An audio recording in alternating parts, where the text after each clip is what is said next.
कुंज विहारी।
जय हम विष्णुपाद परमहंस परिव्राजकाचार्य अष्टोत्तर शतजीवानी श्री श्री भक्ति सिद्धांत सरस्वती ठाकुर प्रभुपाद की अनंत कोटि वैष्णव वृंद की नामाचार्य श्री हरिदास ठाकुर की जय। जैसे कहो जय श्री कृष्ण चैतन्य प्रभु नित्यानंद श्री अद्वैत गदाधर शिवासादि गौर भक्तवृंद की जय। श्री श्री राधा कृष्ण गोपीनाथ श्यामकुंज राधा कुंज गिरिवर्धन की जय। ब्रजभूमि वृंदावन धाम की जय। मथुरा द्वारिकापुरी धाम की जय। पुरुषोत्तम क्षेत्र श्री जगन्नाथपुरी धाम की जय। श्री जगन्नाथ बलदेव दुर्गा मैया की जय। नवदीप मायापुर धाम की जय। पिताई गौर प्रेमानंदे all glories to assembled devotees, all glories to assembled devotees, all glories to assembled devotees, all glories to Sri Guru and Sri Guru. Om Namah Bhagavate Vasudevaya.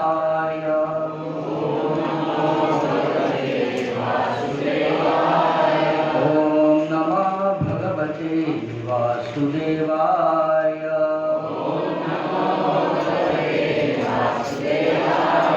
Om Namah Bhagavate Vasudevaya.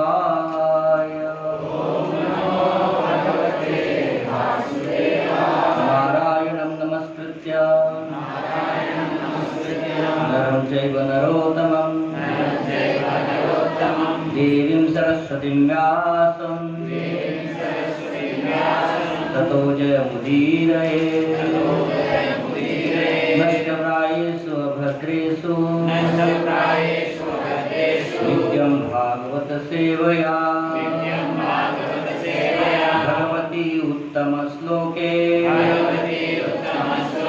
भक्ति भवति नैष्ठकी। कृष्णाय वासुदेवाय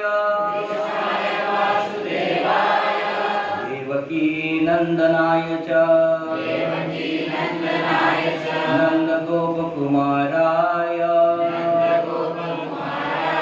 गोविंदाय नमो नमः।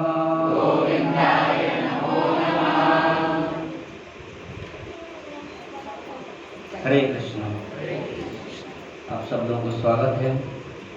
जन्माष्टमी के दिन जैसे हमारे रसियाचार्य प्रभु और भक्त वृंद कुछ बोले, प्रभु जी ने मुझे पूछा कि आप जन्माष्टमी क्लास देंगे क्या? मैंने बोला अभी है भगवान का गुणगान करने के लिए, कुछ भक्तों का सेवा करने के लिए अगर मिलता है तो मना नहीं करना चाहिए। मैं तुरंत हाँ बोल गया। हालांकि योग्यता नहीं है, फिर भी कोशिश तो कर सकते हैं। तो मेरा संबंध तो प्रभु जी ने बोल दिया है, 2005 से मेरा यहाँ प्रचार कार्य, मतलब राधा वल्लभ राधा वल्लभ में कराया करता था। तभी T5 वहाँ पर प्रोग्राम होता था, और ख़ास करके साक्षी गोपाल प्रभु, शंकरदारी प्रभु और मधुपति प्रभु, 3 लोग थे। मेनली साक्षी गोपाल प्रभु वो सभी प्रोग्राम एक्शन पैक करते थे। शंकरदारी प्रभु, साक्षी गोपाल प्रभु मेन थे, और शंकरदारी प्रभु वो प्रसादम बनाते थे। वो जो बनाते थे सब अच्छा लगता था, टेस्ट में नंबर 1 हो जाता था। और एक प्रभु जी थे, उनका इनिशिएटेड नाम मैं भूल गया, मृदंग बजाते हैं ना, नाम किशोर, नाम कीर्ति प्रभु, किशोर प्रभु, नाम कीर्ति प्रभु, वो मृदंग बजाते थे। कीर्ति गोपाल, सॉरी किशोर था नाम, कीर्ति गोपाल प्रभु, वो मृदंग बजाते थे। ये सभी तो थोड़ा बाद में आए, बट ये लोग सभी पहले थे। लोगों को बुला के पकड़ के लाते थे, बहुत सारा उपाय करते थे कि भक्ति में आए। और आज ऐसा है कि जगन्नाथ जी का रथ यात्रा होता है। मुझे याद है पहला जगन्नाथ जी का रथ यात्रा रात भर में रहा था। जगन्नाथ जी का मीटिंग ऐसे था और कोई नहीं था, मैं सुशांत निताई प्रभु थे, मैं वो तो बाहर डेकोरेशन देख रहा था। रात को जब मैं सोया ना, जगन्नाथ जी टेबल के ऊपर जगन्नाथ जी को रखे थे, बड़ा टेबल लगा के, और नीचे में सोया। इतने मच्छर खाए कि सोना, भगवान बोले नालायक तो इधर सोने के लिए आ गया, मैं इधर बैठा हूँ तो सोने के लिए, तो मैं तो उधर घुस नहीं पाया, पूरा मच्छर खा गया। फिर बाहर आके घूमा, तो तभी से जगन्नाथ जी का रथ यात्रा शुरू हुआ। खत्म होने के बाद जगन्नाथ बलदेव सुभद्रा को हम गाड़ी में बिठा कर लेके जाते थे। फिर कांग्रीगेशन प्रोग्राम ये श्यामचरण को आके किए, तो उन्होंने मुझे बताया कि करते हैं प्रोग्राम, पहले ऐसे ही आके छुट्टी के दिनों में आके करते थे। बोले नहीं, प्रॉपरली करना है। मतलब ठीक है। तो मैंने संतदारी प्रभु एंड मधु जो साक्षी गोपाल प्रभु से बात किया। फिर गौरव प्रभु को बोला, प्रभु जी हमको ये करना, मैं थोड़ा सा इंट्रोडक्शन दे रहा हूँ, हमें प्रोग्राम ये चालू करना है। तो बोले हाँ ठीक है चालू करो। मतलब प्रभु जी प्रसाद तो चाहिए ना, हलवा तो कम से कम चाहिए। गौरव प्रभु से ज़बरदस्ती कर दी। बोला नहीं हलवा तो चाहिए। बोले ठीक है, एक बकेट, छोटा बकेट में एक हलवा मैं बोल दूँगा मंदिर से ले आना। लेकिन कभी लाए नहीं। उसके बाद इन्होंने बोला कि हम लोग हलवा करेंगे कंट्रीब्यूट करके। पहले ही जेब से डालते थे पैसा काफ़ी, तो इन लोगों ने, वैसे तो नेवी का पैसा है ना, कुछ प्रॉब्लम नहीं तो उन्होंने फिर जेब से डाल के प्रोग्राम चालू किया। तो ऐसे करके प्रोग्राम चालू हुआ। और राधा वल्लभ प्रभु का स्ट्रगल मैंने देखा है बहुत। इन्होंने इतना लोगों को कृपा देने के लिए इतना घंटों बैठते थे, इन लोगों के साथ बात करते थे, घर में रहते थे, मधुपति प्रभु के घर में या साक्षी गोपाल प्रभु के घर में मैक्सिमम रहते थे। तो उधर रहकर रात भर रहते थे, कभी भी आते थे, 2-3 दिन रहते थे, पढ़ाई करते थे और उनके साथ बातचीत करते थे। तो बहुत लोगों का योगदान रहा है भक्तों को, मतलब लोग भक्ति में कैसे आए, उनमें से मैं हूँ।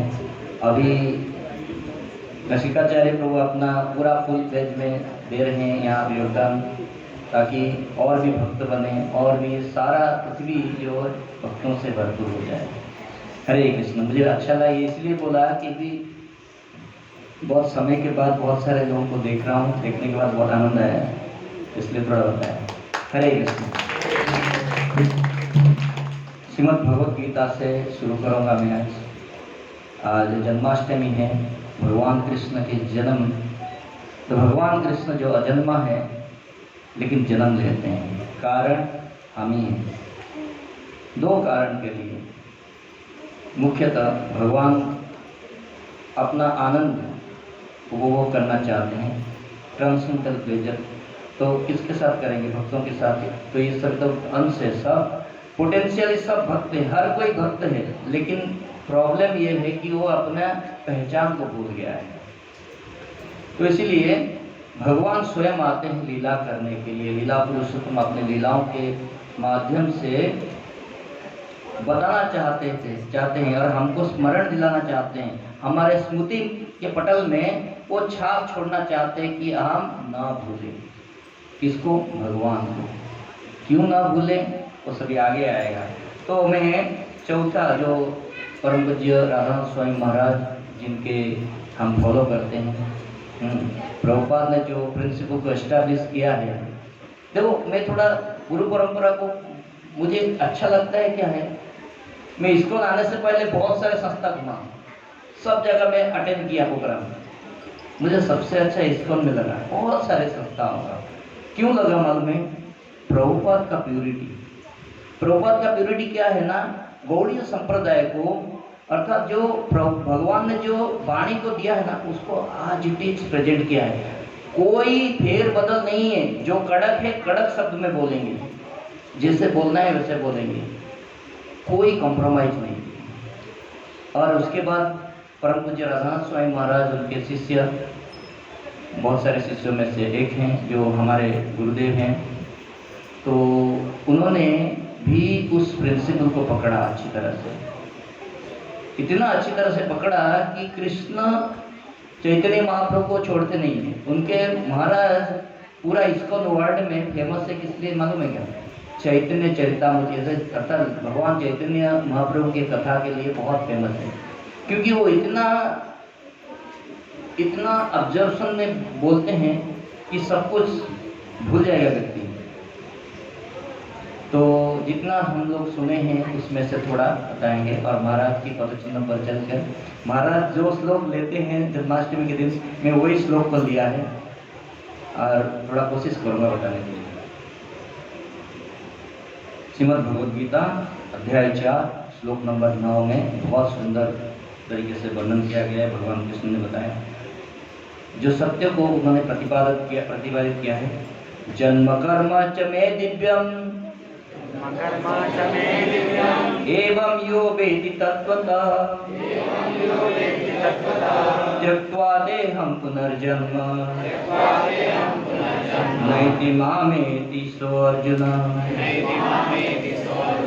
जन्म कर्म च मे दिव्यम एवं यो वेति तत्त्वतः त्यक्त्वा देहं पुनर्जन्म नैति मामेति सोऽर्जुन। जन्म कर्म च मे दिव्यम एवं यो वेति तत्त्वतः त्यक्त्वा देहं पुनर्जन्म नैति मामेति सोऽर्जुन। जन्म कर्म च मे दिव्यम, ये जो जन्म, इसका मैं अनुवाद नहीं पढ़ रहा हूँ, इसमें अंग्रेजी में लिखा है, मैंने जो नोट बनाया है, तो मैं थोड़ा सिंपल बता दूंगा हिंदी में। जन्म कर्म च मे दिव्यम, जिनके जन्म और कर्म जो है दिव्य है। जन्म कर्म च मे दिव्यम एवं यो वेति तत्त्वतः, जो मेरे जन्म और कर्म को तत्वों में जानता है। तत्वों में, ऐसा नहीं कि किसने कुछ बोल दिया, तत्वों में सही तरह से, सही पैमाने में, शास्त्र के आधार पर जो जानता है। शास्त्र और साधु ये दोनों के आधार पर जो जानता है जन्म और कर्म भगवान के। हाँ, जन्म अर्थात भगवान के आविर्भाव, अवतरित होते हैं भगवान। भगवान तो अजन्मा है, लेकिन फिर भी वो जन्म लेते हैं, अवतरित होते हैं। जन्म कर्म और उसके एक्टिविटी, मतलब उसने जो कार्य, जो लीलाएं, उसको हम भगवान के कार्य को हम लीला बोलते हैं। उनके जो कार्य किए हैं अर्थात जो लीला किए हैं। जन्म कर्म च मे दिव्यम, और वो सभी जो है दिव्य है। हमारा जन्म कर्म दिव्य नहीं है, भगवान के जन्म कर्म दिव्य है। एवं यो वेति तत्त्वतः त्यक्त्वा देहं पुनर्जन्म, अगर जो इसको जान लिया तत्व में, तो त्यक्त्वा देहं, त्यक्त्वा मतलब देह त्याग करने के बाद पुनर्जन्म होता नहीं। तो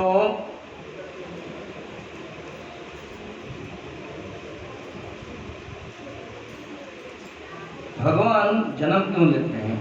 भगवान जन्म लेते हैं, और जबकि भगवान सारे स्रोत का फाउंटेन हेड बोलते हैं। भगवान सर्व कारण कारणम, सभी कारणों का कारण है और अनादि आदि Govind.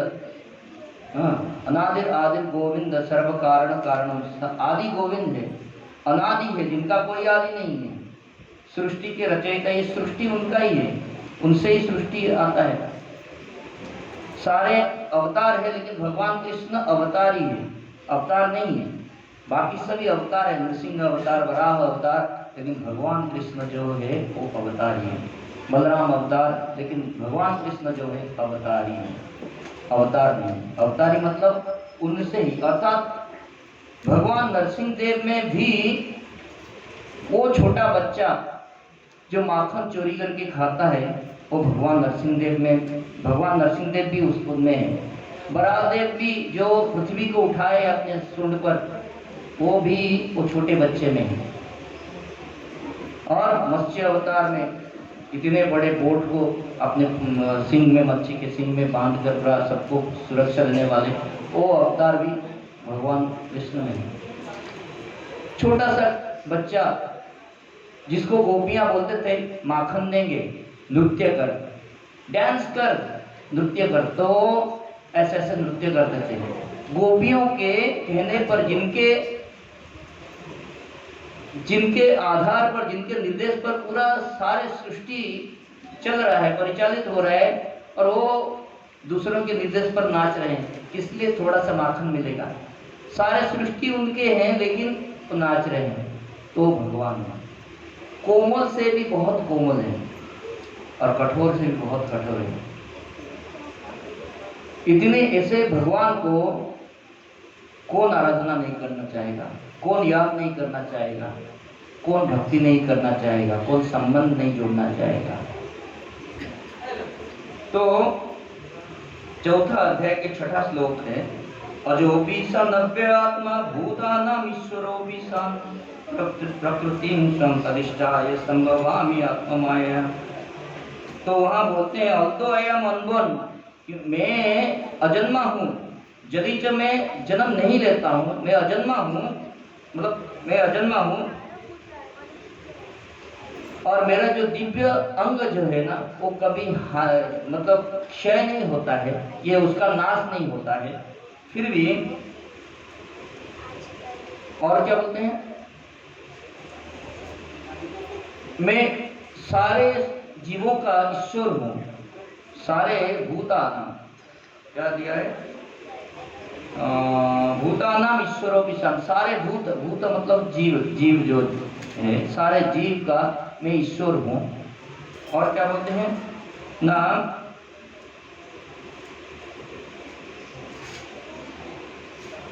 although I am unborn and my transcendental body never deteriorates, and although I am the Lord of all living entities, I still appear in every millennium.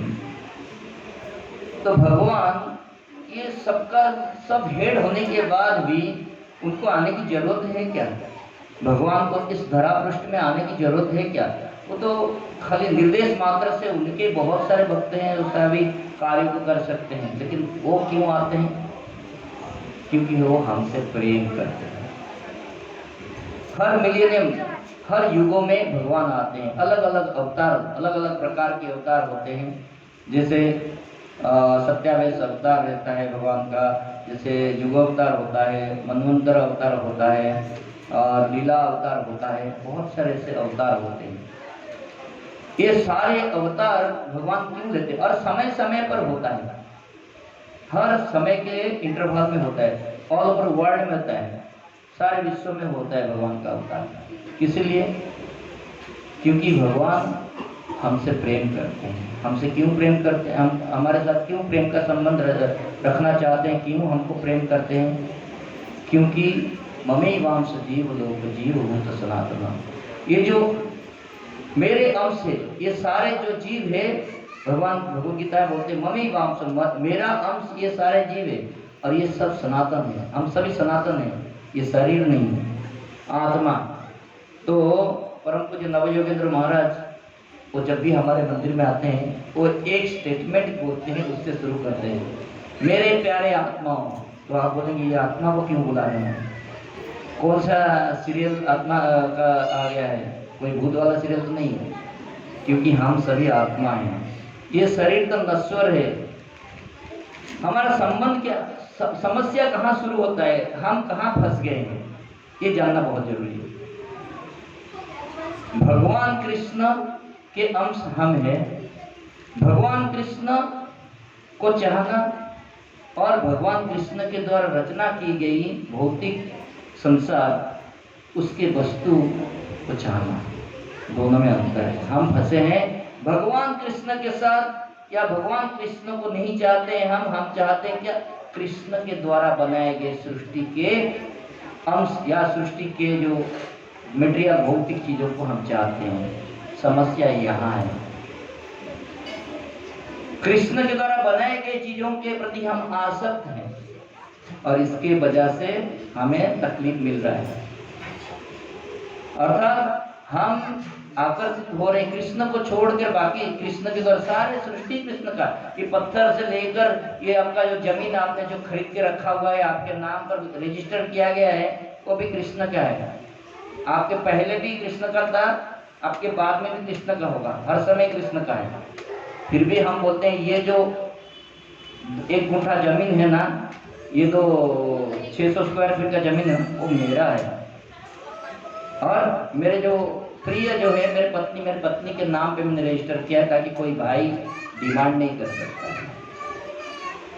तो ये सभी समस्या में हम फंसे हुए, जटिल समस्या में, कृष्ण को छोड़ के कृष्ण द्वारा निर्मित सारे भौतिक चीजों का ये प्रति आसक्त हो गए हैं, वो समस्या है। तो जीव यहाँ पर फंसा हुआ है। अभी भगवान कृष्ण के जन्मदिन हम क्यों पालन करते हैं, वो आएंगे। जीव फंसा हुआ है, ये जीव क्योंकि भगवान के अंश होने के नाते भगवान हमसे प्रेम करते हैं, इसीलिए हमारे नालायक होने के बावजूद, सॉरी ये शब्द मैं यूज कर रहा हूँ, हम लोग असली चीजों को छोड़ के नकली के प्रति आकर्षित हो रहे हैं, जो टेम्पररी है, अर्थात क्षण अंकुर चीजों के प्रति भौतिक आसक्ति हमारा पूरा जोरदार है। लेकिन भगवान तो चाहते हैं कि ये सारे मेरे सभी अंश है, भक्त हैं, तो हमारे लिए उन्होंने ये संसार का सृष्टि किया है। ठीक है, तुमको भौतिक ईश्वर अहम ईश्वर जो है, ईश्वर और भोगी, ये है भगवान कृष्ण, ये गुण है भगवान का। भगवान है ईश्वर और भगवान है भोगी, और कोई भोगी नहीं हो सकते। लेकिन जीव भोग करने की अभिप्राय से इस संसार में आया है, और इस भोग करने की अभिप्राय की वजह से फंसा हुआ है। उसका वो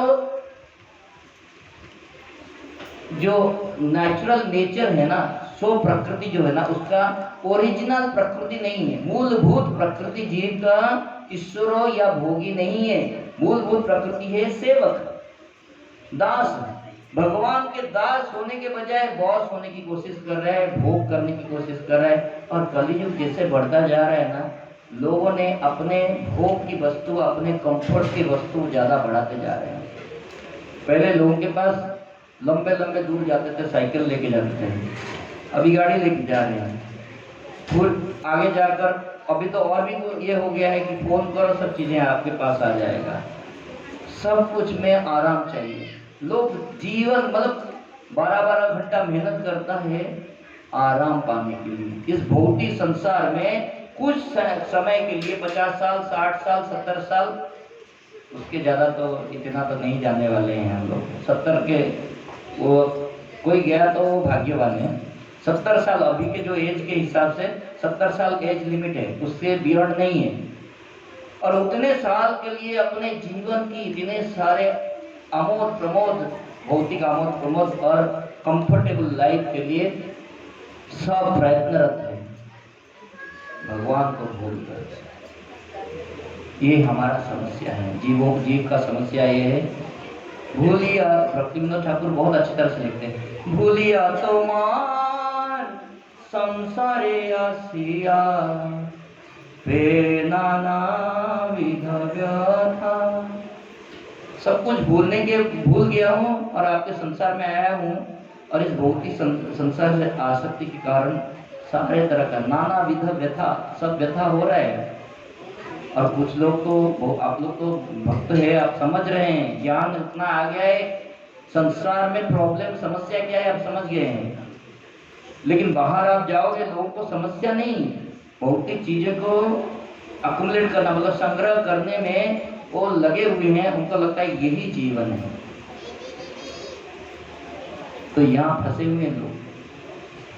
तो प्रभुपाद जी ने एक ऐसा, चैतन्य महाप्रभु ने एक ऐसा मार्केट प्लेस खोला है, ऐसा एक एक जगह पर एक एक जहां बेचा जाता है। क्या बेचा जाता है? जहां एक्चुअली बेचा नहीं जाता है, जहां की मार्केट प्लेस, जहां पर आपको फ्री में दिया जाता है कृष्ण नाम। स्वयं चैतन्य महाप्रभु आए ये देने के लिए। अलग अलग अवतारों का अलग अलग कार्य होता है।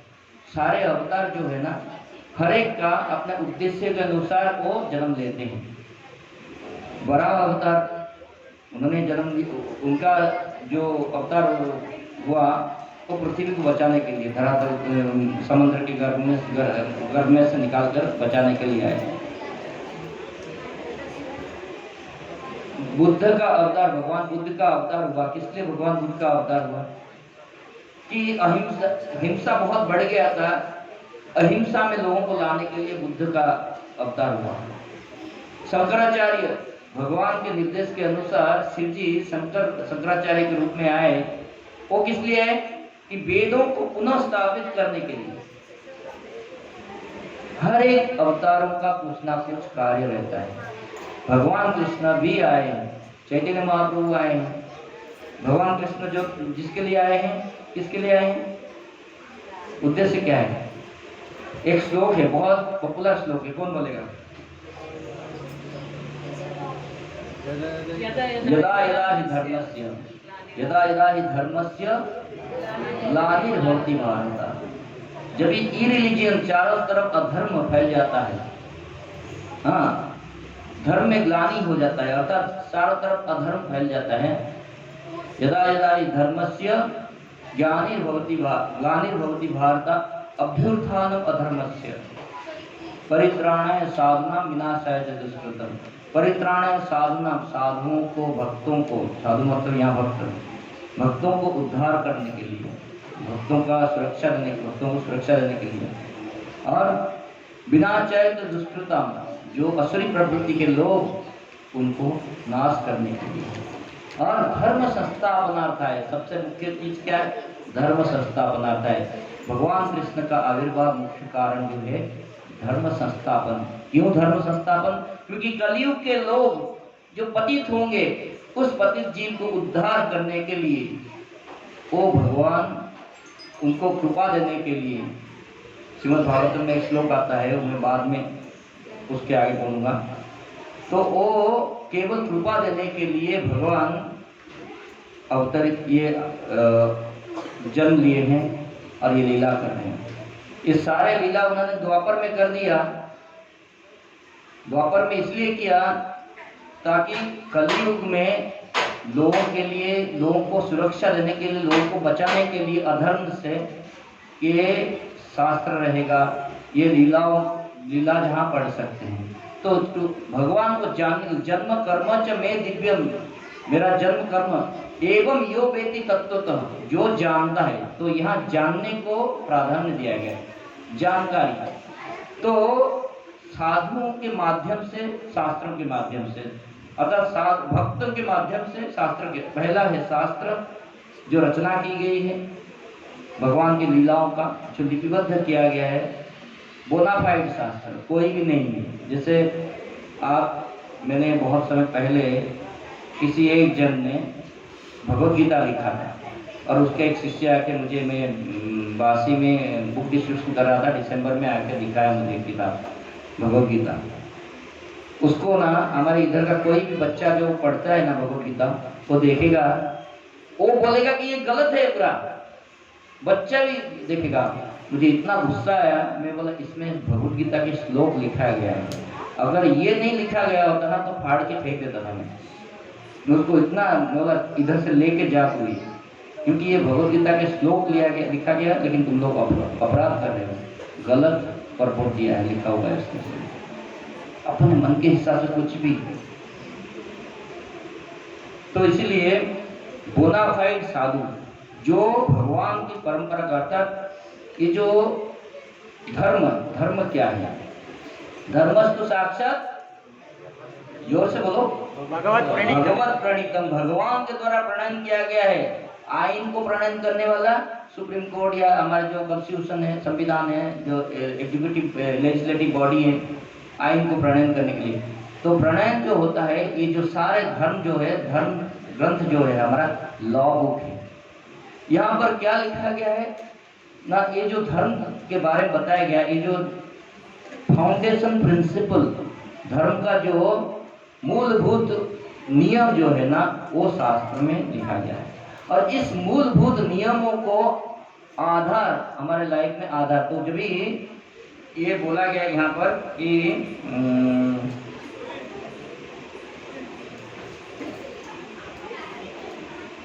यदा यदा धर्मस्य ग्लानि, धर्म का अर्थात अधर्म जब चारों तरफ फैल जाता है, धर्म का ग्लानि मतलब क्या है? जब भी नियमों को, धर्म के नियमों को कोई मानता नहीं है, कोई पालन नहीं करता है, तभी धर्म का ग्लानि या अधर्म होता है। तो इसीलिए धर्म शास्त्र को जानना, उसको पालन करना, जीवन में लागू करना आवश्यक है। तो वैदिक धर्म जब भी बोला जाता है ना, वैदिक धर्म का अर्थ यह है कि इस नियमों को पालन करना है। और धर्म को पालन करने के बाद, जो धर्म को हम लोग पालन कर रहे हैं, वही आपको प्रेम देगा, वही आपको, धर्म को पालन करने के बाद आपका संबंध स्थापित होगा भगवान के साथ। वेदों के जो प्रिंसिपल के आधार पर, नियमों के आधार पर भगवान के साथ संबंध स्थापित होगा। और धीरे धीरे धीरे धीरे अदो श्रद्धा का साधु संगता भजन क्रिया अपनी वृद्धि में निष्ठा, रुचि, प्रेम, और ये सभी स्तर तक जाएगा। लेकिन सबसे पहले ज्ञान को प्राप्त करने के लिए श्रवणम, प्रहलाद महाराज बोले हैं क्या? नवविधा भक्ति, श्रवणम कीर्तनम विष्णु स्मरणम पाद सेवनम अर्चनम वंदनम दास्यम साक्ष्यम आत्मनिवेदनम। तो ये जो है श्रवण से, तो पहला है श्रवण, श्रवण से ज्ञान को प्राप्त किया जाता है। वो भी किससे? जो बोनाफाइड, जो व्यक्ति परंपरा से आने वाला व्यक्ति से ही ज्ञान आहरण किया जाता है, ज्ञान को ग्रहण किया जाता है। तो हमें वो ज्ञान को ग्रहण करना है परंपरा से आने वाले व्यक्ति से। तो अभी दूसरा ये है, आपको ये तो बताया परंपरा से आने वाले ये व्यक्तियों से, धर्म मतलब जो साधुओं से या भक्तों से ज्ञान ग्रहण करना है। ये ज्ञान जो है ना, तो जन्म कर्म, ये जो ज्ञान है, ज्ञान मतलब है कि भगवान के विषय में जो ज्ञान है, अर्थात कर्म मतलब भगवान की लीला है। भगवान की लीला साधारण नहीं है, असाधारण लीलाएं हैं, असाधारण लीलाएं हैं। और ये लीला इसलिए किए हैं भगवान, ताकि हम उस लीलाओं को श्रवण कर पाए। उस लीलाओं को श्रवण करने के बाद जो आत्मा के स्तर पर, अर्थात भौतिक इंद्रिय भोग अलग है और आत्मा का संबंध अलग है। तो भौतिक इंद्रिय भोग के पीछे हम पड़े हैं। तो जब भी हम श्रवण करते हैं ना, जब कर्ण में ये पीयूष मतलब अमृत, जब भी हमारे प्रविष्ट कर्ण रंध्रेण, कर्ण के रंध्र से जब भी प्रविष्ट होता है हमारे हृदय में, जो सब अवद्राणी जो है, जो मैल छिपा हुआ है, तो वो सभी साफ होता है। तो इसीलिए शास्त्रों का अध्ययन करना जरूरी है, ताकि भगवान के जन्म और कर्म को जान सके।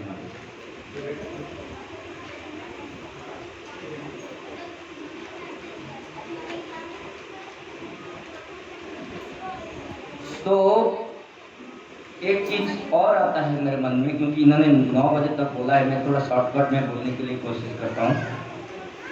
तो एक देव नित्य लीलानुरक्तो भक्त व्यापी हृदय अंतर आत्मा। The one supreme personality of Godhead is eternally engaged in many transcendental forms in relationship with his unallied devotee.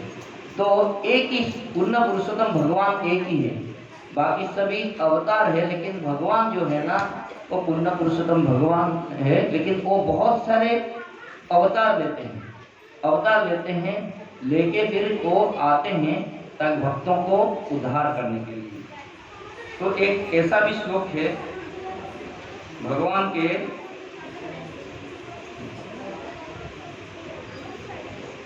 एक सुंदर श्लोक है,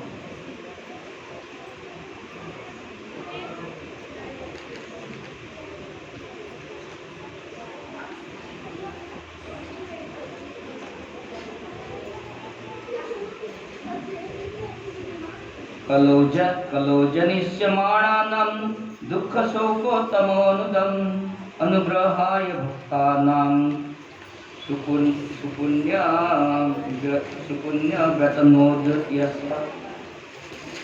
अनुग्रहाय भक्तानां, अनुग्रह करने के लिए भक्तों को भगवान यहाँ आविर्भाव हुए, अनुग्रह कृपा देने के लिए। तो ये शास्त्र में श्रीमद् भागवतम के 9वां अध्याय में तो बताया गया है अनुग्रहाणाम भक्तानां, अनुग्रहायम भक्तानां। तो भक्तों को अनुग्रह करने के लिए भगवान ये लीला रच रहे हैं। तो भगवान आए हैं हमारे लिए, हम कितना आना चाहिए भगवान की तरफ, हम कितना अपने पाँव को आगे बढ़ाना चाहिए भगवान की भक्ति प्राप्त करने के लिए। ये सारे संसार का जितने सारे हम लोग बिजी हैं अपने संपत्ति, अपने बच्चों के लिए सुख सुविधा, इसको इकट्ठे करने के लिए कि उसको कुछ भविष्य में समस्या ना हो।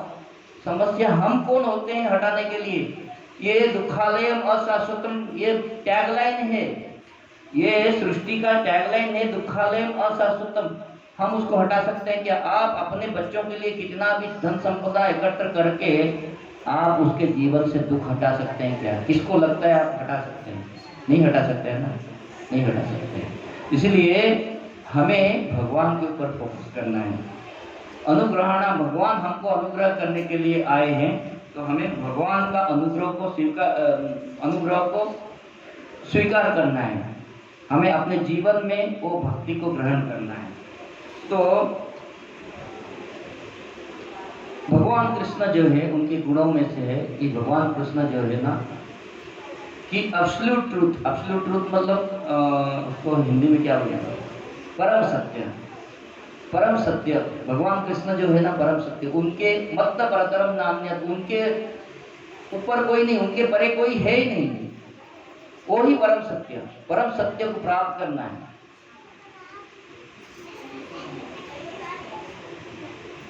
और क्या है? कृष्ण जो है ना असम ऊर्ध्व, असम, कोई उनके समान में नहीं है या कोई उनके ऊर्ध्व में नहीं है, सब नीचे है, सब कृष्ण से सृष्टि हुए हैं। तो इसीलिए भगवान कृष्ण है असम ऊर्ध्व, उनको कोई समान नहीं हो सकता है। ऐसे कि भगवान के लिए हम जो उपमा यानी जो उदाहरण देते हैं, जैसे राजीव लोचन, कमल नयन, हम जो उदाहरण देते हैं ना, कमल का उदाहरण देते हैं, लेकिन उदाहरण का मतलब ये नहीं है कि कमल भगवान के आंखों की तरह नहीं, आंखों की, भगवान का नेत्र तो बहुत सुंदर है, लेकिन इस सृष्टि में जितने सारे चीजें हम देख रहे हैं कमल से और अच्छा उदाहरण नहीं हो सकता, इसलिए कमल नयन हम बोलते हैं या राजीव लोचन बोलते हैं, और कोई कारण नहीं। भगवान के कोई भी शरीर के सुंदरता या उनके वाणी के मधुरता या उनके कार्य की मधुरता, उनका लीला माधुरी को वर्णन करने के लिए और कोई नहीं है, कोई किसी का उपमा या उदाहरण नहीं दिया जा सकता, केवल वही है। तो भगवान एक ऐसे हैं जिनका बात करने की जो तरीका जो है ना बहुत सुंदर है, बहुत सुमधुर वाणी और ज्ञान संगत। भगवान जो बोलते हैं वो सबसे उच्च स्तर के ज्ञान है। भगवान ने माखन चोरी किया फिर भी वो प्रसिद्ध हो गए। भगवान जो भी लीला करते हैं, बांसुरी बजाते हैं सबसे उत्कृष्ट, जितना भी सारा लीला करते हैं सब में उत्कृष्ट। लोग कोई अच्छा बोलता है तो हो सकता है अच्छा कार्य न करे, भगवान अच्छा बोलते हैं, कार्य करते हैं। आप बोलेंगे बांसुरी बजाते हैं शक्तिशाली, बहुत बड़े, बहुत ज्यादा शक्तिशाली है भगवान, उनके शक्ति में उन्होंने वामन अवतार में दिखाया, कृष्ण अवतार में दिखाया है। सबसे ज़्यादा अस्त्र में उनका सुदर्शन चक्र है, जो कभी डिफीट नहीं, कभी परास्त नहीं होता है। तो सब चीज में ऐसा कोई भी संसार में नहीं है जो षड ऐश्वर्य पूर्ण होगा या सारे उनके एक्टिविटी कार्यकलापों में उत्कृष्ट होगा। कोई बहुत सुंदर दिखता है तो हो सकता है उसका वाणी खराब हो सकता है वो चलने में थोड़ा लंगड़ाता हो, लेकिन भगवान का ऐसा नहीं है, हर चीज में उत्कृष्ट, क्योंकि भगवान ही सारे सृष्टि के सृष्टा है, सारे उत्तम गुणों के लक्षण वही है, वही है सुप्रीम एंजॉयर, पूर्ण जो भोक्ता है ना, संपूर्ण जगत में सबसे सर्वश्रेष्ठ भोक्ता वही है। भोक्ताराम यज्ञ तपसाम, यज्ञ जो होता है यज्ञ का भोक्ता, तो पहले इदम कृष्णाय इदम न मम, जब यज्ञ कुंड में हवन अग्नि में जब करते हैं ना, इदम कृष्णाय इदम न मम, ये कृष्ण का है, ये मेरा नहीं। हर चीज में हमको याद दिलाया जाता है, लेकिन हम लोग कोई ही यज्ञ में बैठते समय वो ध्यान नहीं देते। सारे कुछ कृष्णा का है। हर रोज अगर आप पढ़े, रोज सुबह उठ के बोलेंगे ये सारे मेरे परिवार कृष्ण के हैं, ये सारे संपदा जो मैंने अर्जित किया है वो कृष्ण का है, ये मेरा नहीं है। आप करो रोज, फिर समय आपको रियलाइज हो जाएगा सारे संसार का मालिक वही है। और भगवान कृष्ण किसी जाति, धर्म, व्यक्ति, गरीब, अमीर, वो सबसे नहीं है। भगवान कृष्ण ने सुदामा को जब सुदामा आए, फटे हुए कपड़ा पहने थे, इतना ये नहीं थे, गरीब ब्राह्मण, उनको उन्होंने दोस्त के रूप में आलिंगन करके स्वागत किया, उसके चरण को धोए। आप प्राइम मिनिस्टर के पास जाएंगे, प्राइम मिनिस्टर आपका चरण धोएगा क्या? नहीं धोएगा।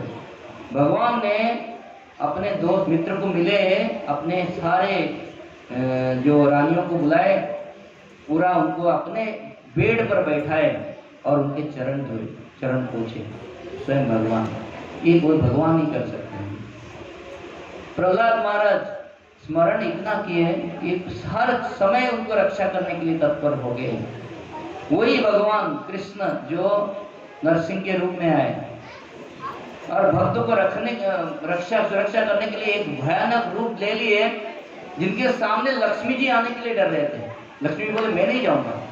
अंत में ब्रह्मा जी ने बोला प्रहलाद तुम्हारे लिए अवतरित हुए हैं भगवान, इतना क्रोधित हो गए, तुम ही जाओ। जो सबसे शांत है, जो कुरुक्षेत्र के मैदान में जो केवल युवक अवस्था से ऊपर नहीं जाते हैं, बच्चा भगवान जन्म लेते हैं, बच्चे से बड़े होते हैं, युवा अवस्था के बाद बुढ़ापा वगैरह नहीं आता है उनको। और कुरुक्षेत्र के मैदान में कोई अस्त्र नहीं पकड़ा था, लेकिन विजय उनका है। जहाँ कृष्ण है, जिनके सपट में कृष्ण है, उनका विजय है। और ये हुआ तो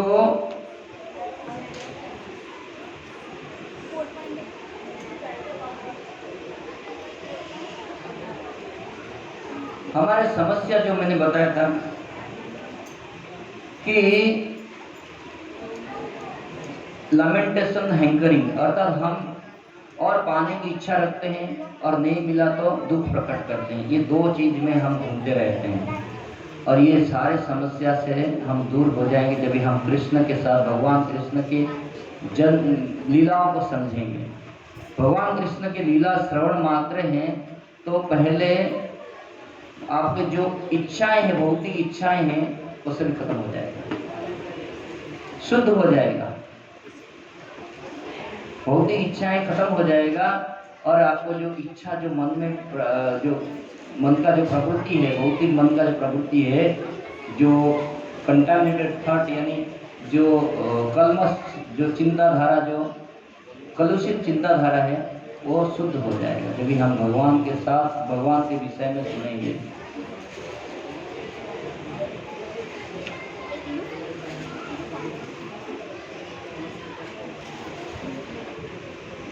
भगवान कृष्ण दो व्यक्ति को यहाँ मिले, कहाँ पर, मथुरा में। एक व्यक्ति को मिले, वो जो वॉशरमैन यानी जो क्या कपड़ा साफ करने वाला, क्या बोलते हैं उसको, धोबी, एक धोबी, पुलिंग है, धोबी बोलते हैं ना, पुलिंग। तो वो धोबी को मिले, वो व्यक्ति को जब पूछे कि मुझे जो ड्रेस है आपके पास कुछ दे दो, उसने क्या बोला, भगवान का उपहास किया। बोला ये कम से कम महाराज का है, तुम कहाँ से आए महाराज का कपड़ा लेने के लिए। वो भगवान का इंसल्ट किया, अपमान किया। तो भगवान ने तुरंत उसको चक्र से मार दिया, उसका सर धड़ से अलग कर दिया। लेकिन वही जगह पर कुछ दूरी पर जब गए, कुब्जा ने भगवान को देखा, भगवान के दिव्य सौंदर्य के प्रति आकर्षित हो गया। और जब भगवान ने मांगा, क्या तुम लेके जा रहे हो ना, मैं अंगराग लेके जा रहा हूँ कंस महाराज के को लगाने के लिए अंगराग। बोले क्या मुझे मिलेगा? बोले आप ही तो इसका अधिकारी है, आप ही उसके अधिकारी है। और बहुत प्रेम से उन्होंने अंगराग लगाया, तो उन्होंने प्रेम दिया, उनका पूजा भी ठीक कर दिया, उनको प्रेम दिया। तो भगवान के साथ सामान्य सा संबंध हमें ग्रहण करना है कि कुछ मेरा नहीं है, मैं एक सेवक हूँ, मेरे स्वामी है कृष्ण, और कुछ नहीं। बस उनके जो अर्थात उनको जो नियम दिया गया है शास्त्र में, जो रिलीजियस प्रिंसिपल दिया गया है, पालन करना है। उसके पालन करते करते प्रेम उत्पन्न होगा भगवान के प्रति, और भगवान के प्रति प्रेम उत्पन्न होगा तो हमारा जो भगवान के विषय में हम ज़्यादा से ज़्यादा जानने की इच्छा प्रकट करेंगे, जो शास्त्र में दिए गए हैं, और श्रवण करेंगे। और ये सभी श्रवण करने के बाद, बारंबार श्रवण करने के बाद, तो जो हृदय जो है, कलमश है हृदय में, ये साफ होगा और भगवान के प्रति प्रीति जन्म देगा। अभी मैं सोच रहा हूँ, क्योंकि उन्होंने जो टाइम दिया है, टाइम के अनुसार अभी आधा घंटा हम रसिकाचार्य को, नहीं मैं चाहता हूँ रसिकाचार्य को आधा घंटा बोले। मैं तो जो भी है, हम दोनों आए हैं तो दोनों थोड़ा बोलना चाहिए, तो रसिकाचार्य को आधा घंटा बोले। तो मैं थोड़ा लास्ट एक शब्द बोल के ये करूँगा कि हमें जो जन्म दिया है, जो कर्म दिया है भगवान ने, जो भगवान का जो जन्म और कर्म है, हमें उसके प्रति अर्थात अनुरक्त होना है भगवान की लीलाओं के प्रति, और भगवान की लीलाओं को श्रवण करते रहना है, जिससे हमारे हृदय में हृदय अंतस्थो ही अभद्राणी विदुनोति सुहृद सताम, तो हृदय के अंतकोण में जो अभद्र है वो चला जाएगा और हमारे भगवान के प्रति प्रीति उत्पन्न होगा। तो जन्माष्टमी का मुख्य जो उद्देश्य है कृष्ण जन्म। कृष्ण जन्म तो एक बार हो चुके हैं, अभी हम क्यों कृष्ण जन्म पालन कर रहे हैं? क्योंकि इसका अर्थ ये है कि कृष्ण को पुनः हमारे हृदय में जन्म देना, पुनः मतलब हर रोज, हर नित्य जब भागवत सेवा करेंगे, जब भागवत पढ़ेंगे, तब कृष्ण का जन्म हमारे हृदय में होगा। और जब कृष्ण का जन्म हृदय में होगा, हृदय के अंतःकोण में कोई भी काम, क्रोध, मोह, लोभ, मद, मत्सर्य, 6 रिपु, 6 रिपु जो है, वो सभी विनाश हो जाएंगे, जो सभी कंप्लीटली चले जाएंगे और आपका हृदय निर्मल हो जाएगा। तो उसके बाद क्या है, यद्वत्तान निवर्तन देता धाम परमम। हम अपने आप को योग्य, हम तो अपने आप को योग्य नहीं कर सकते, हम केवल कोशिश करेंगे, भगवान हमें योग्य बनाएंगे और उसके बाद हमारे उनके धाम लेके जाएंगे। इसलिए कृष्ण जन्म अर्थात कृष्ण को हमारे हृदय में बारंबार आना चाहिए। कृष्ण लीला ये सभी बारंबार श्रवण करके हमारे हृदय में ये पेस्ट हो जाना चाहिए। बहुत भौतिक इच्छा की जगह पर कृष्ण लीला श्रवण की इच्छा हमारे हृदय में पूरा एकदम सॉलिडिफाई हो जाना चाहिए, मतलब पत्थर के जैसा खाली कृष्ण प्रेम आ जाना चाहिए। हरे कृष्ण। रसिकाचार्य प्रभु को थोड़ा बोलेंगे। प्रभु जी का बहुत बहुत धन्यवाद। प्रभु जी ने आज बहुत ही सुंदर, मार्मिक और हृदय स्पर्शी कृष्ण कथा सुनाए, तो हम प्रभु जी के आभारी हैं। तब 3 बार उच्च स्वर में हरि बोल कर प्रभु जी को धन्यवाद और आभार प्रकट करेंगे। हरि बोल, हरि बोल, हरि बोल। साथ ही साथ हमारे बीच में श्रीमान रसिकाचार्य प्रभु जी उपस्थित है। हम प्रभु जी के मुखारबिंद से भी कुछ सुनेंगे। प्रभु जी प्रत्येक शनिवार को हमारे प्रोग्राम में आते हैं, तो प्रभु जी के बारे में भी मैं बहुत सारे भक्त आज आए हैं पहली बार और उत्सव है, तो मैं प्रभु जी के बारे में भी 2 शब्द कहना चाहूँगा कि प्रभु जी मास्टर इन कंप्यूटर एप्लीकेशन की शैक्षणिक डिग्री प्राप्त किए हैं। प्रभु जी कैप्जेमिनी तथा TCS जैसे बड़े IT कंपनियों के साथ में काम किया है। प्रभु जी सन 2006 से श्री राधा गोपीनाथ में ब्रह्मचारी आश्रम में विभिन्न प्रकार के सेवा से संयुक्त है। प्रभु जी टेम्पल के मैनेजमेंट बॉडी के सदस्य है, जो कि केयर डिपार्टमेंट का एक अंग है। प्रभु जी सेक्रेटरियल टीम से भी हैं, जो कि विभिन्न प्रकार के मीटिंग संचालन करते हैं, जैसे कि ऑल काउंसिल्स मीटिंग। हरे कृष्णा। यहीं पे रुकते हैं, हम लोग कृष्ण का गुणगान करते हैं थोड़ा सा। तो प्रभु जी नायर मेडिकल कॉलेज और विभिन्न जगहों में प्रचार प्रसार करते हैं और प्रभु जी बहुत ही नेक, दयावान, विनम्र एवं मिलनसार व्यक्ति है, जो प्रत्येक शनिवार को राधा गोपीनाथ मंदिर से कृष्ण भावनामृत देने के लिए यहाँ पर आते हैं। तो प्रभु जी के लिए मैं 2 शब्द ये कहना चाहूँगा कि जिनके दिलों में दया, आंखों में करुणा और होठों पे रहती है सदा मुस्कान। प्रभु जी के दिलों में दया, आंखों में करुणा और होठों पे होती है सदा मुस्कान, और बड़े सौभाग्य से कांजूरमार्ग कांग्रेस को मिला है प्रभु जी जैसा इंसान। 3 बार उसके सामने में हरि बोल कहकर प्रभु जी का स्वागत करेंगे। हरि बोल, हरि बोल, हरि बोल।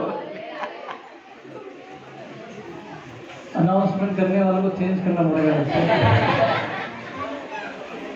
तो बलरामानंद प्रभु बहुत बहुत धन्यवाद।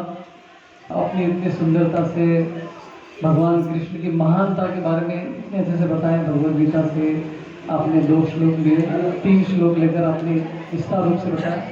बहुत बहुत धन्यवाद, वेरी ग्रेटफुल जी।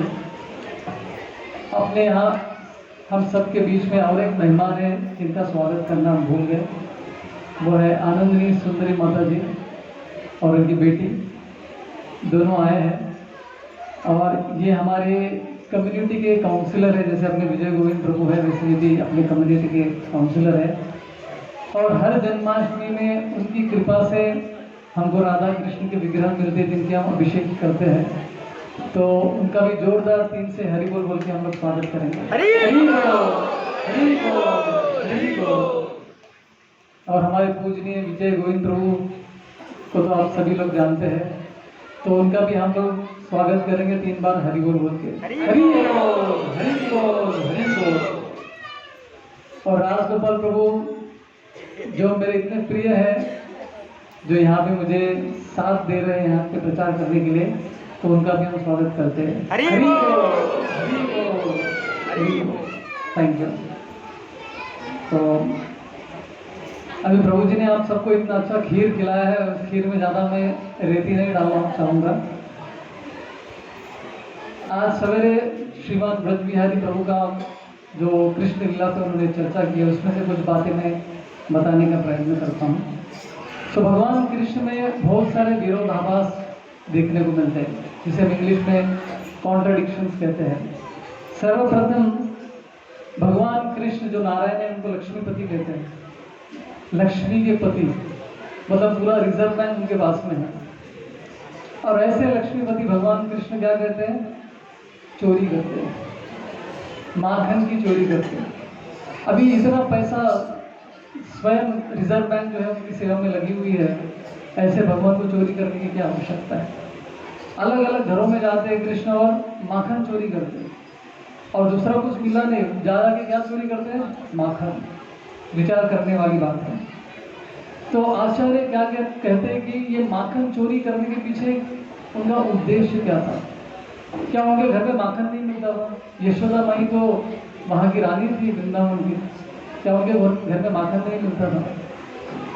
उनके घर में बहुत सारा माखन मिलता था, लेकिन जो कारण है जिसकी वजह से भगवान कृष्ण सबके घर में चोरी करने जाते थे वो है वृंदावन में जितनी भी गोपियाँ थी वो हर दिन माखन निकालते थे। क्यों? कृष्ण को खिलाने के लिए। उनके मन में जो इच्छा थी केवल यही इच्छा थी कि कृष्ण आकर माखन खाए। अभी कृष्ण दूसरों के घर पे जाके कैसे खाएंगे? तो चोरी का प्लान किया। तो वो माखन को की चोरी करने के लिए कभी नहीं जाते थे कृष्ण, उनके हृदय को चुराने के लिए जाते हैं। हृदय से चौर्य, जो हमने पुरुषोत्तम मास में सुंदर सा भजन गाया है, अधिक मास, हृदय से चौर्य मतलब हृदय की चोरी करने के लिए भगवान जो है दूसरों के घरों में जाते थे और उसी बहाने माखन चुराते थे। तो उनकी इच्छा को पूरा करने के लिए ही भगवान कृष्ण वहां पे जाते थे। तो ये एक विरोधाभास हमको देखने को मिलता है कि लक्ष्मीपति चोरी कर रहे हैं। दूसरा है, भगवान कृष्ण से यमराज डरते, मतलब मृत्यु के जो व्यक्ति है, पर्सोनिफिकेशन है, वो जो है पूरी दुनिया उनसे डरती है और वो जो है कृष्ण से डरते हैं। और कृष्ण किससे डरते हैं? यशोदा माई की छड़ी से डरते हैं, राइट। पूरी दुनिया यमराज से डरती है, यमराज कृष्ण से डरते हैं और कृष्ण किससे डरते हैं? यशोदा माई के हाथ में जो छड़ी है उससे डरते हैं। तो ये भी एक विरोधाभास हमको देखने को मिलता है। तो कभी कभी मन में विचार आता है कि कृष्ण एक्टिंग करते हैं क्या? यशोदा माई उनको डराती है तो कृष्ण सच में डर जाते हैं, आंखों से पानी निकलता है, तो क्या कृष्ण एक्टिंग करते हैं? कभी डाउट आता है। तो वृंदावन की एक खास बात यह है कि वृंदावन में कोई भी कृष्ण को भगवान करके नहीं मानता है और कृष्ण खुद भी भूल जाते हैं कि वो भगवान है। वृंदावन में अपने योग माया की शक्ति से, लीला शक्ति से कृष्ण खुद भूल जाते हैं कि वो भगवान है। और वहां पे जितने भी भक्त है वो भी कृष्ण को भगवान नहीं मानते। वो तो हमारा फ्रेंड है, वो तो हमारा बच्चा है, ये तो हमारा प्रेमी है, इस तरह से सब लोग उनको देखते हैं।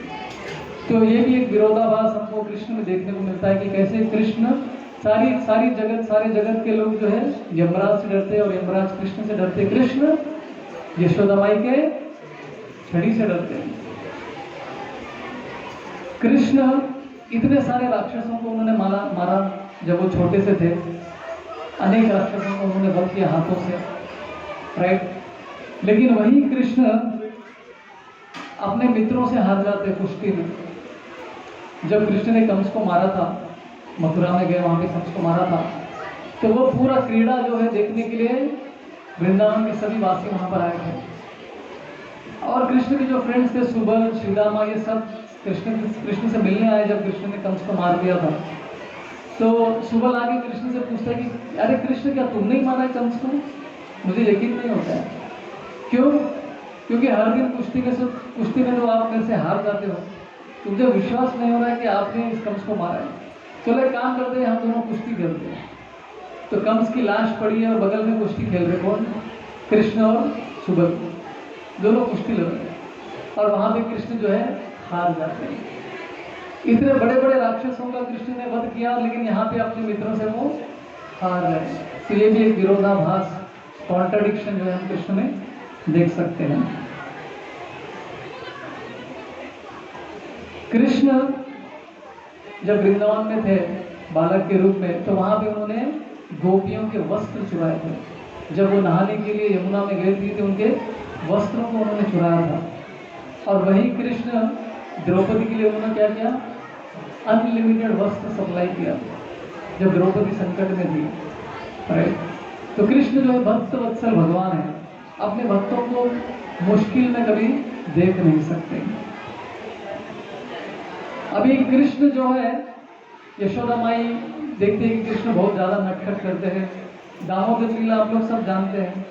तो उसके बाद यशोदा माई क्या करती है? कृष्ण को ऊपर से बांध देती है ताकि वो नटखट करना बंद करे। तो कृष्ण बंधे हुए हैं और वो रेंगते हुए जा रहे हैं, और जाते जाते उन्होंने क्या किया?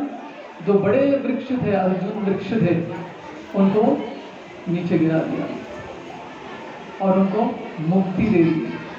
तो कृष्ण खुद बंधे हुए हैं लेकिन दूसरों को मुक्ति दे सकते हैं। तो ये भी एक विरोधाभास कृष्ण में देखने को मिलता है। अगर विचार कीजिए,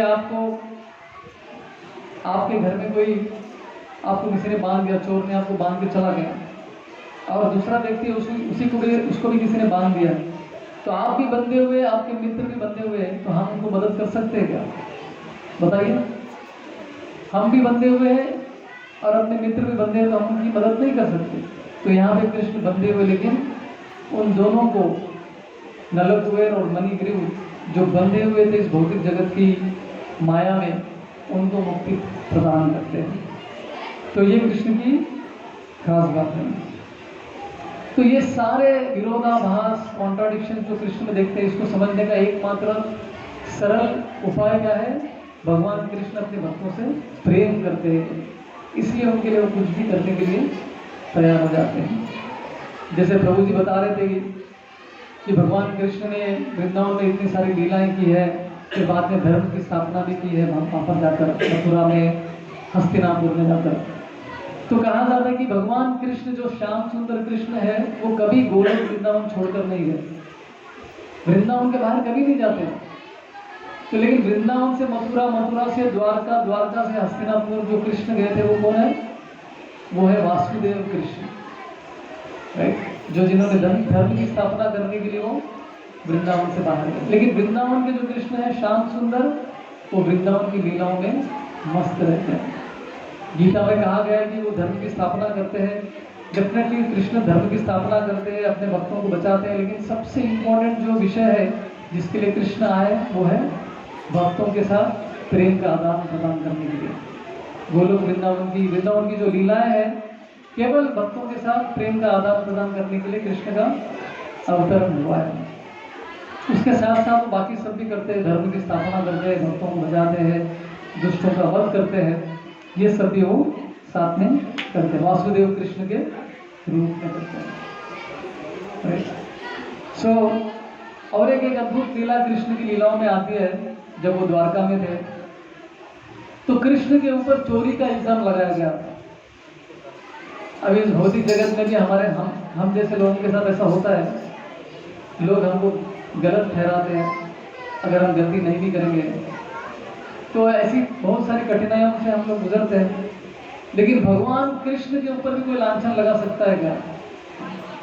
जब कृष्ण द्वारका में थे तो उनके ऊपर क्या लांछन लगा कि कृष्ण ने श्यामंतक मणि की चोरी की। तो चोरी के इल्जाम में भगवान को फंसाने का प्रयत्न किया गया था। तो कृष्ण ने क्या किया? सबके सामने साबित कर दिया कि वो चोरी उन्होंने नहीं की, किसी और ने की, ऐसा करके उन्होंने साबित करना पड़ा। तो भगवान को भी नहीं छोड़ते हम लोग। राम जी के ऊपर भी लांछन लगाए गए थे, कैसे वो अपनी पत्नी को उन्होंने अपने राज्य में वापस स्वीकार किया। तो भगवान कृष्ण जो है भक्त वत्सल है और इतने अद्भुत कार्य करने के लिए उनका जन्म हुआ है।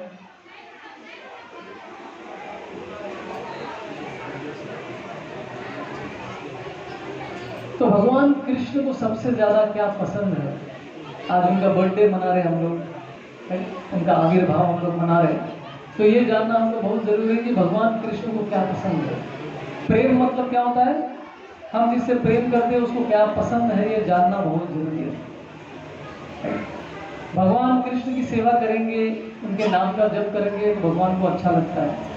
लेकिन उससे भी अच्छा भगवान कृष्ण को क्या लगता है? जब हम उनके भक्तों की सेवा करेंगे, उनके भक्तों के शरण में जाएंगे, तो ये भगवान कृष्ण को अधिक प्रिय है। जैसे अर्जुन ने खांडव प्रस्थ को जलाया था अपने तीरों से, तो वहां पे मया करके जो राक्षस था, मय दानव था, वो आकर अर्जुन के चरणों में गिर गया। वो चाहे तो कृष्ण के चरणों में गिर सकता था, लेकिन उसने क्या किया? अर्जुन के चरणों में गिर गया कि मुझे मत मारो। तो कृष्ण बहुत प्रसन्न होंगे उससे, क्योंकि उसने अपने भक्त की शरण ले ली। अपने अम्बरीश महाराज की कथा में भी आता है, वो कहते हैं, भगवान नारायण कहते हैं, जो व्यक्ति मेरे भक्तों की सेवा करता है, मेरे भक्तों का भक्त है, वो मुझे अधिक प्रिय है। मेरी डायरेक्ट भक्ति करने से भी जो मेरे भक्तों की सेवा करता है वो मुझे अधिक प्रिय है। तो आइए हम लोग आज इस जन्माष्टमी महामहोत्सव के अवसर पर भगवान कृष्ण की जो जन्म तिथि है आज, उस दिन हम लोग प्रार्थना करते हैं भगवान कृष्ण से कि हम उनके भक्तों की सेवा भी उतनी ही निष्ठा से करें जितनी निष्ठा से हम लोग उनकी सेवा में लगे हुए हैं। साथ ही साथ हमारे अंदर हरि नाम भगवान के नाम जप करने में रुचि मिले, श्रीमद् भागवत पुराण, भगवत गीता पढ़ने में भी हमको रुचि मिले, राइट? भक्तों से कभी लड़ाई झगड़ा न करें, ऐसी बुद्धि भी हमको मिले। इन सब बातों से इस तरह से हम लोग भगवान कृष्ण के सामने आज प्रार्थना करते हैं ताकि हमारा ये जीवन व्यर्थ ना हो। बड़े मुश्किल से हमको ये मनुष्य जन्म मिला है, राइट। अगले जन्म में हम कहाँ जन्म लेंगे मालूम नहीं, पर हो सकता है कि पाकिस्तान में जन्म लें, राइट। तो हिंदुओं को वहाँ पे भक्ति करने का मौका ही नहीं मिलेगा, कुछ मार खाना पड़ेगा।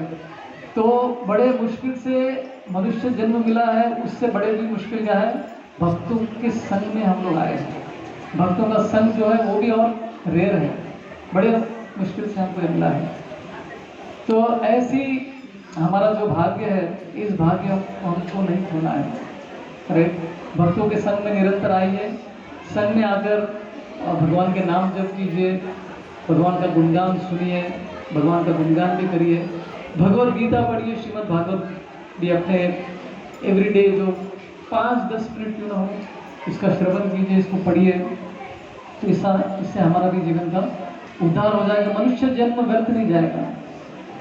नहीं तो देखते ही देखते, जैसे प्रभु जी ने कहा कि 70 साल, आप में से कुछ लोग 70 के ऊपर भी है लेकिन बहुत कम लोग हैं, लेकिन हम लोग 70 देख पाएंगे कि नहीं पता नहीं, अरे कोई गारंटी नहीं है।